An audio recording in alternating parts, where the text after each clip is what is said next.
એમ્સમાં final યરમાં ભણતા વિદ્યાર્થી રતનકુમાર મેઘવાલ દ્વારા ગાંધીગ્રામ પોલીસ સ્ટેશન વિસ્તારમાં આત્મહત્યા કરવામાં આવી છે. ફરિયાદમાં જણાવેલા 5 આરોપીની પોલીસ દ્વારા ધરપકડ કરવામાં આવી. સુસાઇડ નોટમાં જણાવ્યા મુજબ આ મરણ જનારને 5 આરોપીઓ દ્વારા શારીરિક અને માનસિક પ્રતાડના કરવામાં આવતી. તપાસમાં જરૂર જણાશે એ તમામ કર્મચારીઓની, અધિકારીઓની અને શિક્ષક સ્ટાફની પૂછપરછ કરવામાં આવશે. નમસ્કાર, આપની સાથે હું આકાંક્ષા. તમે જોઈ રહ્યા છો ઓવર રાજકોટ. વાત કરવી છે રાજકોટ શહેરના એમ્સ હોસ્પિટલની. રાજકોટ સ્થિત એમ્સ હોસ્પિટલના ઇન્ટર્ન ડોક્ટર રતનકુમાર મેઘવાલના આપઘાતનો જે આખો પ્રકરણ હતો તેમાં ધરપકડ કરાયેલા 5 આરોપી વિદ્યાર્થીઓને આજે એટલે કે 16 માર્ચે પોલીસ જાપ્તા હેઠળ પરીક્ષા આપવા માટે લઈ જવામાં આવ્યા છે. આ તમામ આરોપીઓ MBBSના ફાઇનલ વર્ષના વિદ્યાર્થીઓ છે અને તેઓએ જેલમાંથી પરીક્ષા આપવા માટે કોર્ટમાં રજૂઆત પણ કરી હતી. કોર્ટ દ્વારા એ રજૂઆતને ગ્રાહ્ય રાખવામાં આવ્યું છે અને તમામ 5 આરોપીઓને રાજકોટ સેન્ટ્રલ જેલ ખાતેથી ચુસ્ત પોલીસ બંદોબસ્ત સાથે પરીક્ષા કેન્દ્ર પર મોકલવામાં આવ્યા છે. અત્રે નોંધનીય છે કે શનિવારના રોજ પોલીસ ફરિયાદમાં નોંધાયેલા ગણતરીની મિનિટોની અંદર જ પોલીસે તમામ આરોપીઓની ધરપકડ કરી લીધી હતી. રવિવારે તેમને કોર્ટમાં રજૂ કરતા તેઓને જ્યુડિશિયલ કસ્ટડી હેઠળ જેલ હવાલે પણ કરવામાં આવ્યા હતા.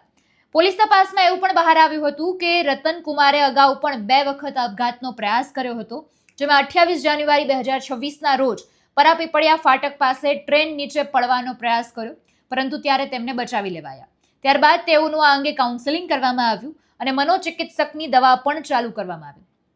તે સમયે થોડો સમય પોતાના વતન જેસલમેર જતા રહ્યા હતા, જ્યાં પણ તેમણે આત્મહત્યાનો પ્રયાસ કર્યો હોવાનું ખુલ્યું છે.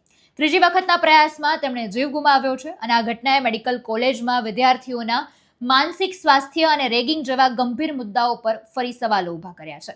આજે આખો ચકચારી કિસ્સો બન્યો હતો. એમાં ટૂંકમાં તમને થોડી વિગતો પણ જણાવી દઉં કે રાજસ્થાનના જેસલમેરનો વતની છે રતનકુમાર.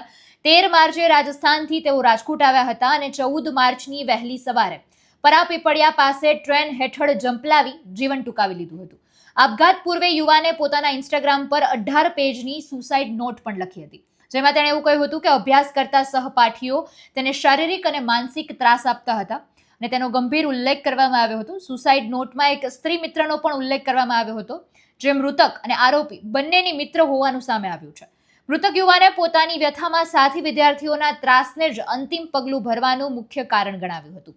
રાજકોટના ST/SCના સેલના એસીપી ચિંતન પટેલે જણાવ્યું છે કે સુસાઇડ નોટના આધારે આરોપીઓ વિરુદ્ધ ગુનો નોંધી તપાસ ધરવામાં આવી અને પકડાયેલા આરોપીઓમાં પ્રણવ પાલીવાલ, અસ્મિત શર્મા, યુવરાજ ચૌધરી ત્રણેય રાજસ્થાનના વિદ્યાર્થીઓ છે, નિર્વિઘ્નમ યાદવ હરિયાણાના વિદ્યાર્થી છે અને આયુષ યાદવ ભરૂચનો સમાવેશ થાય છે.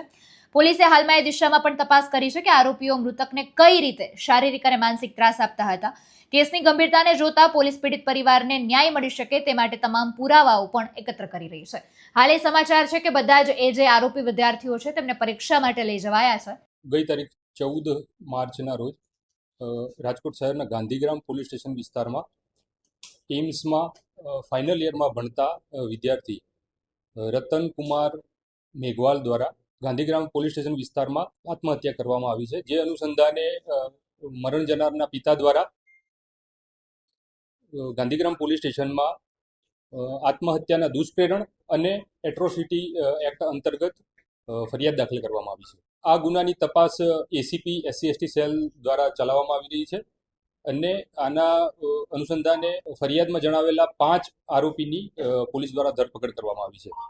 સુસાઇડ નોટમાં જણાવ્યા મુજબ આ મરણ જનારને 5 આરોપીઓ દ્વારા શારીરિક અને માનસિક પ્રતાડના કરવામાં આવતી હતી તેવું જણાવેલું છે. IU દ્વારા નામદાર કોર્ટમાં કોઈ રિમાન્ડની માંગણી કરવામાં આવેલી નથી. સુસાઇડ નોટ છે પ્લસ એને એના કોલેજમાં જે ફરિયાદ કરેલી છે, આ બધા મુદ્દાના આધારે તપાસ ચાલુ છે. એ બાબતનો જ ઉલ્લેખ છે. આ 5 આરોપીઓના નામ લખેલા છે અને એના દ્વારા શારીરિક અને માનસિક પ્રતાડના આપવાનો ઉલ્લેખ છે. આમાં રેગિંગના રિલેટેડ નથી.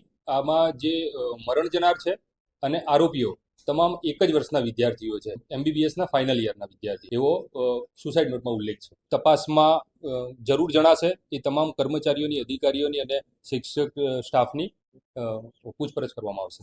તપાસમાં હવે બહાર આવશે.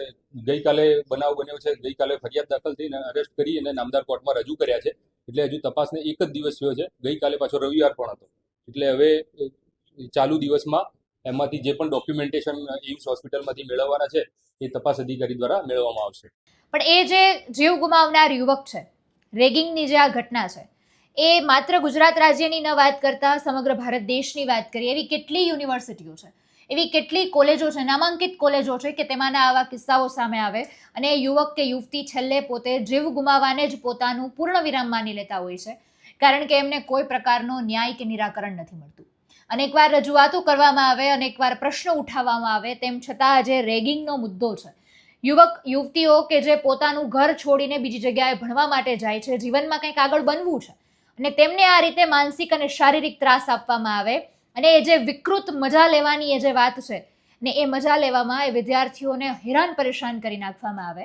આવા કિસ્સાઓ સામે અત્યારે ખરેખર કડક પગલાઓ લેવા, નિયમોને આકરા બનાવવા ખૂબ જરૂરી બની ગયા છે, નહીતર આવા કિસ્સાઓ ઉપર ક્યારે પૂર્ણ વિરામ લગાવી જ નહીં શકાય. આ બાબતે જેટલા પણ કોલેજ છે, જેટલી પણ યુનિવર્સિટીઓ છે, એમના મેનેજમેન્ટે પણ વિચારવું ખૂબ આવશ્યક બની ગયું છે. સમગ્ર મુદ્દાને તમે કઈ રીતે જુઓ છો એ કમેન્ટમાં જણાવજો. ફરી મળીશું. અમને રજા આપશો. નમસ્કાર.